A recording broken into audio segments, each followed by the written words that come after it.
प्यार से बोलिए धन गुरु नानक।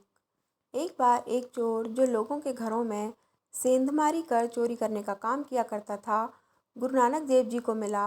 गुरु साहब की संगत और गुरबाणी का कीर्तन सुनकर उसने अपने बुरे कर्मों के लिए गुरु साहब से माफ़ी मांगी। गुरु साहब ने उसको चोरी का काम छोड़कर ईमानदारी का जीवन जीने को कहा। गुरु जी के वचन सुनकर उस चोर ने माफ़ी मांगते हुए कहा कि मैं ईमानदारी का जीवन नहीं जी सकता, क्योंकि मुझे और कोई काम नहीं आता, मैं और कुछ नहीं जानता। गुरु साहब मुस्कुराए और कहा, कोई बात नहीं, तुम सिर्फ यह 3 काम मत करना। जिसका नमक खा लो उसका बुरा नहीं करना, किसी गरीब के दुख का कारण मत बनना और झूठ मत बोलना। चोर ने गुरु साहब से यह वचन मानने का वादा किया और फिर से अपने उसी काम पर लग गया। एक बार उसने क्षेत्र के राजा के महल में सेंध लगाया और सभी गहने पैसे लेकर पोटली बांध ली और वहां से जैसे ही रवाना होने लगा तो उसे थोड़ी भूख महसूस हुई।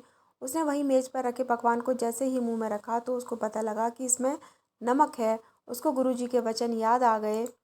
चोर ने सारा सामान जो इकट्ठा करके गठरियों में बांध रखा था वहीं छोड़कर वापस अपने घर आ गया। जब राजा ने सुबह सामान बंधा हुआ देखा तो उसने यह काम दोबारा ना हो और इसकी जिम्मेदारी की खोज के लिए आसपास के सभी गरीबों को पकड़कर कष्ट देना शुरू कर दिया।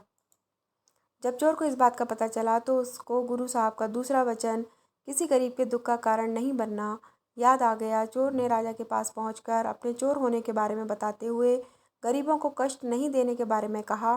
राजा को यह देखकर बड़ा आश्चर्य हुआ कि एक चोर खुद चलकर अपने पास आया है और गरीबों को सज़ा कष्टों से बचाने के लिए अपना गुनाह कबूल कर रहा है।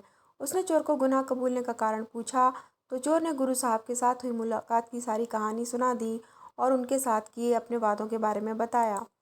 चोर की बात सुनकर राजा का मन बदल गया और उसको अपने बुरे कर्म याद आने लगे।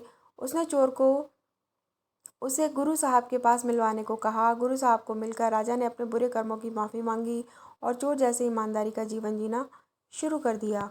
अगर आपको ये कहानी पसंद आई तो प्लीज़ हमारे चैनल को लाइक और सब्सक्राइब करिए। Thanks for watching.